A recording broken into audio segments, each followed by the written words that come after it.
Here's a question. If a couple in Washington have an estate at 6 million and the revocable living trust is established. Now remember, the revocable trust is established when you sign that trust. The pour over will should have nothing to do with the revocable living trust. Why? Because the trust is set up correctly and all the assets are in the trust.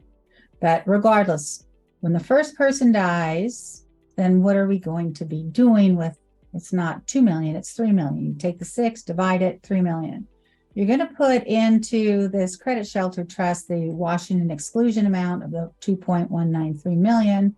Then typically there's another trust in the middle to take over the difference between the two to get to 3 million. And then the surviving spouse has their own 3 million that remains. So is that confusing? Absolutely. That's one of the reasons. If you've got a $6 million estate, talk to the attorney. And what does your estate consist of? Does it consist of real property? Are there other options for avoiding Washington's estate tax?